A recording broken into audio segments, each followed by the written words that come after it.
Everyone, this is Neha. Welcome back to the channel. Hope you all are doing great. तो आज था आप लोगों का फिजिकल एजुकेशन का एग्जाम एंड आई होप आप सबका एग्जाम बहुत अच्छा हुआ होगा। और जिनका अच्छा नहीं भी हुआ, कोई टेंशन वाली बात नहीं है। फिजिकल में सबके बढ़िया नंबर आते हैं और अभी भी हमारे पास में 3 मेन सब्जेक्ट्स है हमारे, इको, बीएसटी, अकाउंट्स, जिनमें हम बहुत अच्छा कर सकते हैं। तो देखो, आज की वीडियो में मैं आपको बताने वाली हूं कि ये जो इको के अंदर हमारे पास में 5 डेज का गैप आया है 13 से लेकर 17 ऑफ मार्च तक का, किस तरह से इस 5 दिन के गैप के अंदर हम हमारी पूरी इको कंप्लीट कर सकते हैं। एक डे वाइज आपको टाइम टेबल स्ट्रैटेजी में देने वाली हूं कि किस दिन आपको कौन सा चैप्टर प्रिपेयर करना है, किस चैप्टर का कितना वेटेज है, मॉर्निंग में कौन सा चैप्टर करना है, नून में कौन सा चैप्टर करना है, किस तरह से इको प्रिपेयर करनी है। शुरू करें फटाफट से। तो देखो, आज 12 मार्च है, आज आप अपना फिजिकल का एग्जाम देकर आए हो, डेफिनेटली बहुत थके हुए होगे। आज मैं नहीं बोलूंगी कि सिर्फ रेस्ट करना, रेस्ट करो, लेकिन आज हमें मैक्रो का एक चैप्टर करना है क्योंकि दिन बहुत कम है हमारे पास में। आज हमें करना है मैक्रो का गवर्नमेंट बजट। अकेला चैप्टर का वेटेज है 6 मार्क्स। अकेला चैप्टर आपको 6 नंबर दिलाएगा। अब पहले बात कर लेते हैं कि किस तरह से प्रिपेयर करना है। देखो, when it comes to macro, तो मैक्रो में आप जो रेफरेंस बुक फॉलो कर रहे हो, चाहे आप टीआर जैन फॉलो कर रहे हो, संदीप गर्ग फॉलो कर रहे हो, अब अपना सोर्स चेंज करने की कोई रिक्वायरमेंट नहीं है। जो भी बुक आप फॉलो कर रहे हो वहां से आपको अपना चैप्टर तैयार करना है। मेक श्योर जो भी चैप्टर आप पढ़ रहे हो, साथ साथ में आप बैक क्वेश्चंस की प्रैक्टिस करते जाओ। टाइम है तो बैक क्वेश्चंस की प्रैक्टिस करो, एमसीक्यूज की प्रैक्टिस करो। अदरवाइज चैप्टर को पूरी तरह से करना है। आप चाहो तो मेरे डिटेल लेक्चर्स फॉलो कर सकते हो, चाहो तो आप मेरे 30 to 40 मिनट्स वाले वन शॉट्स भी फॉलो कर सकते हो। तो ये चैप्टर प्रिपेयर करना है। ये चैप्टर सीधे हमें दिलाएगा 6 नंबर। ठीक है, कल की बात करते हैं। कल वाले दिन को मैंने 3 स्लॉट्स में डिवाइड कर लिया। मॉर्निंग के अंदर आपको करना है इंडियन इको का last chapter, India, China, Pakistan.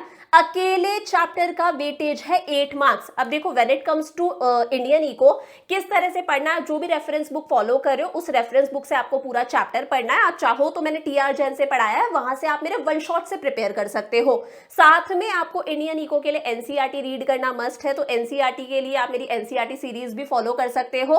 तो ये चैप्टर आपको तैयार करना है। इस चैप्टर के अंदर डेट्स बहुत इंपॉर्टेंट है, सारी डेट्स को अच्छे से करना, स्पेशली वो जो चाइना वाला पार्ट है ना, ग्रेट लीप फॉरवर्ड हो गया, ग्रेट प्रोलेटेरियन कल्चरल रिवॉल्यूशन, उन चीजों को अच्छे से करना है। देन दिन के अंदर आपको करनी है मैक्रो की unit 2, that is money and banking. इस यूनिट के अंदर हमारे पास में सिर्फ 2 चैप्टर्स है, मनी और बैंकिंग। छोटे छोटे से 1-1 घंटे के चैप्टर है। सीधे ये यूनिट हमें देगी 6 नंबर। तो कल दिन तक आप 20 मार्क्स तक का कंप्लीट कर चुके होंगे। अब इवनिंग के अंदर हमें करना है हमारे इंडियन इको का चैप्टर, रूरल डेवलपमेंट, इजी सा चैप्टर है।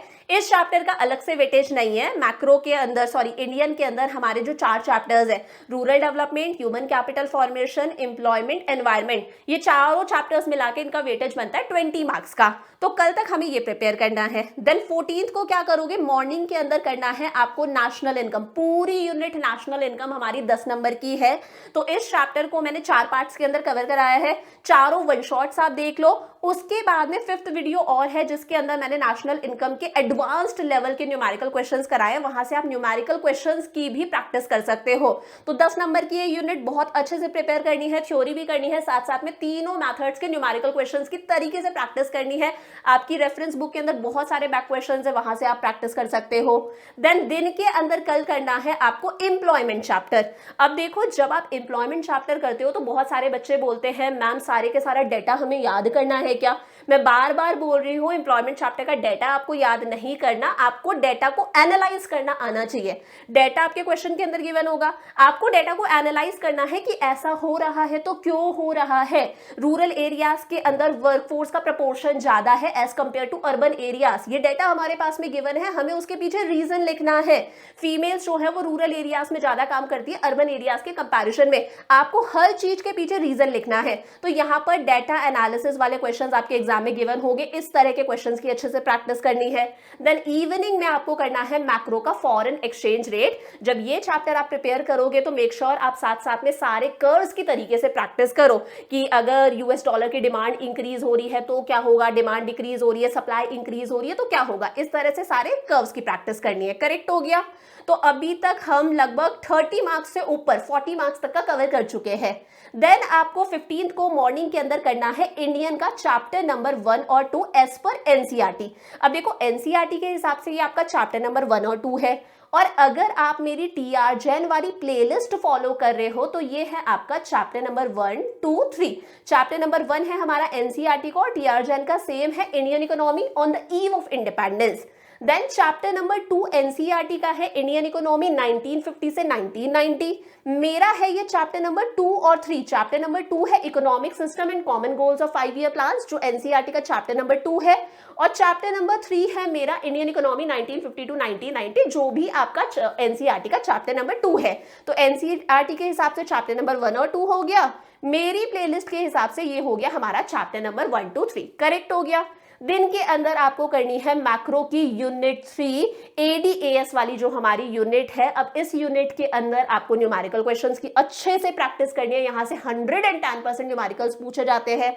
थ्योरी आपको अच्छे से करनी है, प्लस यूनिट के अंदर जितने भी आपके पास में टेबल्स गिवन है, इस यूनिट में जितने भी कर्व्स गिवन है उनकी आपको पहले से प्रैक्टिस करके रखनी है। आपके दिमाग में टेबल ऑलरेडी प्रिपेयर होनी चाहिए। ऐसा नहीं है आप एग्जाम में जाके सोच रहे हो क्या टेबल बनाऊं, क्या कर्व बनाऊं। आपको दिमाग में टेबल और कर्व्स याद होने चाहिए। तो 12 नंबर की यूनिट है, बहुत ही तरीके से इस यूनिट की प्रैक्टिस करनी है। मैंने ये यूनिट आपको 4 पार्ट्स के अंदर कराई है। पहला चैप्टर है एडीएस वाला, देन चैप्टर है शॉर्ट रन वाला। शॉर्ट रन वाले चैप्टर को मैंने 2 पार्ट्स में करा दिया। पहले थ्योरी कराई है, देन एक वीडियो के अंदर पूरे न्यूमेरिकल क्वेश्चंस कवर करे हैं। उसके बाद में मैंने कराया आपको डेफिशिएंट डिमांड और एक्सेस डिमांड वाला। तो ये आप मेरी डिटेल प्लेलिस्ट से कर सकते हो, वन शॉट वाली प्लेलिस्ट से भी कर सकते हो। इवनिंग में आपको एक छोटू सा चैप्टर करना है बैलेंस ऑफ पेमेंट्स। ये बैलेंस ऑफ पेमेंट्स और इससे पहले यहां पर आया था ना फॉरेन एक्सचेंज रेट, ये दोनों चैप्टर्स मिला के हमारे 6 नंबर के हैं। यहां तक रेडी हो जाएगा। 16 मार्च को मॉर्निंग में आपको करना है इंडियन का new economic policy of liberalisation, privatisation, globalisation. छोटू सा चैप्टर है, मॉर्निंग में पूरा चैप्टर कवर कर लो। एनसीईआरटी से करना चाहो एनसीईआरटी से कर लो, रेफरेंस बुक से करना है रेफरेंस बुक से कर लो। आप एनसीईआरटी सीरीज भी फॉलो कर सकते हो। साथ साथ में मेक श्योर आप एमसीक्यूज की प्रैक्टिस करते जाओ। इसके लिए मैंने आपकी एक एमसीक्यूज की प्लेलिस्ट भी बना रखी है, जहां पर मैंने एनसीईआरटी पूरी कवर करी है, आपके प्रीवियस ईयर के क्वेश्चंस भी इंक्लूडेड है। तो एमसीक्यूज की प्रैक्टिस कर लेना। दिन में आपको करना है ह्यूमन कैपिटल फॉर्मेशन, छोटा सा चैप्टर है। इवनिंग में सबसे छोटू सा चैप्टर है एनवायरमेंट। इस चैप्टर को तैयार कर लेना। एनवायरमेंट चैप्टर के अंदर जो लास्ट वाला पार्ट है ना हमारा, स्ट्रैटेजीज वाला, सस्टेनेबल डेवलपमेंट वाला जो पार्ट है, स्ट्रैटेजीज फॉर सस्टेनेबल डेवलपमेंट, वो सबसे इंपॉर्टेंट है। ऑर्गेनिक फार्मिंग वहां पर सबसे इंपॉर्टेंट है, ये चीजें देख लेना। 17 मार्च को आपको मॉर्निंग के अंदर तो इंडियन को रिवाइज करनी है, देन दिन के अंदर आपको मैक्रो रिवाइज करनी है। सिलेबस हमारा कंप्लीट हो गया। अब मैं बात करती हूँ 17 को आपको कुछ लास्ट मिनट टिप्स दे रही हूँ, रात को आपको क्या क्या काम करने हैं। देखो, एक बार मैक्रो के सारे फॉर्मूलाज रिवाइज कर लेना। यूनिट 1 नेशनल इनकम के अंदर बहुत सारे फॉर्मूलाज हैं। यूनिट 3 हमारी जो एडीएएस वाली है, determination of income and employment, बहुत सारे फॉर्मूलाज हैं। इन फॉर्मूलाज को प्रिपेयर करना है। मैक्रो के अंदर सारे के सारे टेबल्स और कर्व्स की प्रैक्टिस करनी है। टेबल्स कर्व्स है हमारी यूनिट 3 के अंदर, प्लस फॉरेन एक्सचेंज वाले चैप्टर के अंदर। इंडियन इको के अंदर आपको अलग से एक पेपर पर सारी डेट्स लिख लेनी है। सारी डेट्स को आपको एक बार याद करना है। एग्जाम में क्वेश्चन आएगा कि इन चीजों को क्रोनोलॉजिकल ऑर्डर में अरेंज करो कि कौन सा इवेंट पहले हुआ, तो डेट्स आपको याद होनी चाहिए। एम्प्लॉयमेंट वाले चैप्टर में मैंने पीछे भी बताया था, डेटा से रिलेटेड क्वेश्चंस पूछे जाएंगे। डेटा गिवन होगा, आपको डेटा को एनालाइज करना आना चाहिए कि ऐसा हो रहा है तो क्यों हो रहा है। ये सारी चीजें मैंने डिटेल लेक्चर में बहुत अच्छे से कवर करी है। वहां से आप देख सकते हो कि डेटा एनालिसिस वाले क्वेश्चंस को किस तरह से अटेम्प्ट करना है। आप एज इट इज मेरे नोट्स छाप के आ सकते हो। एनवायरमेंट चैप्टर से हमारा पिक्चर इंटरप्रिटेशन वाला क्वेश्चन आएगा कि ग्लोबल वार्मिंग की पिक्चर गिवन है, अब आपको उसे एक्सप्लेन करना है, उसके कॉजेस लिखने हैं, उसका हमारे एनवायरनमेंट पर, हमारी लाइफ पर क्या इम्पैक्ट पड़ रहा है, क्या कॉन्सिक्वेंसेज हैं। तो ग्लोबल वार्मिंग की पिक्चर आ सकती है, ओजोन डिप्लीशन की पिक्चर आ सकती है, लैंड डिग्रेडेशन की पिक्चर आ सकती है, कुछ ना कुछ सस्टेनेबल डेवलपमेंट से रिलेटेड गिवन हो सकता है। यहाँ पर ऐसे क्वेश्चंस की प्रैक्टिस करनी है।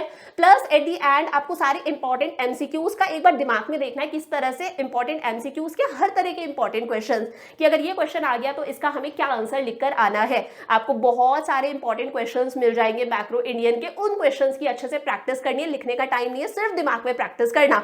तो ये मैंने आपको दे दिया एक प्रॉपर 5 डेज का टाइम टेबल कि किस तरह से आप 5 दिन के अंदर अपनी पूरी मैक्रो, पूरी इंडियन कवर कर सकते हो, इको में बहुत अच्छा स्कोर कर सकते हो। अब लास्ट में हम लोग सोर्स की बात कर लेते हैं कि पढ़ना कहाँ कहाँ से है।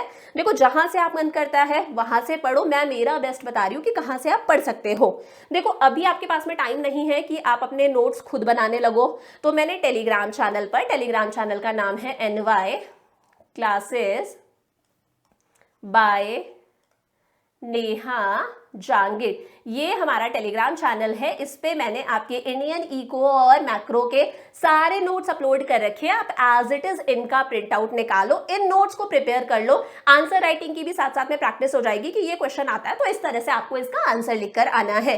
पढ़ना कहाँ से है, देखो मैंने दोनों बुक्स के लिए डिटेल्ड वन शॉट्स भी बना रखे हैं। मन है, टाइम है तो डिटेल्ड वन शॉट से पढ़ लो, स्पीड इंक्रीज करके पढ़ सकते हो। लग रहा है टाइम नहीं है तो मैंने इंडियन इको और मैक्रो दोनों के लिए 10 डे स्ट्रैटेजी करके 12 डे स्ट्रैटेजी करके प्लेलिस्ट बना रखी है। वहां पर मैंने मेक श्योर करा है कि हर चैप्टर को मैं 30 टू 40 मिनट्स के अंदर कवर करूं, तो आप 30 टू 40 मिनट्स के अंदर भी अपना चैप्टर कवर कर सकते हो। इंडियन इको के अंदर अगर आपको लगता है यार एनसीईआरटी रीड करना बहुत बोरिंग हो रहा है, तो उसके लिए हमारी एनसीईआरटी सीरीज है जिसके अंदर मैंने आपको एनसीईआरटी पूरी एक्सप्लेन करी है लाइन बाय लाइन, वहां से आप अपनी एनसीईआरटी कवर कर सकते हो। एमसीक्यूज को लेकर अगर कोई डाउट आता है तो एमसीक्यूज के लिए मैंने आपकी एमसीक्यूज की प्लेलिस्ट बना दी, जहां पर इंडियन के सारे एमसीक्यूज मैंने अपलोड कर दिए हैं। मैक्रो के रेडी हैं, आई वाज वेटिंग कि बच्चों का मैथ्स और फिजिकल का एग्जाम हो जाए। मेरे सारे वीडियोस रेडी है, आपके पास में मैक्रो के भी एमसीक्यूज आ जाएंगे, वहां से आप मैक्रो के एमसीक्यूज की भी प्रैक्टिस कर सकते हो। तो ये मैंने पूरा सोर्स बता दिया कहां से आप बेस्ट पढ़ सकते हो। अब इस स्ट्रैटेजी को आपको एकदम कंसिस्टेंसी के साथ में फॉलो करना है and you have to write in comments कि मैम हम इस स्ट्रैटेजी को कंसिस्टेंसी के साथ में फॉलो करेंगे and we are going to score 80 on 80 in economics. So I will see you in the next class. Bye bye, lots of love.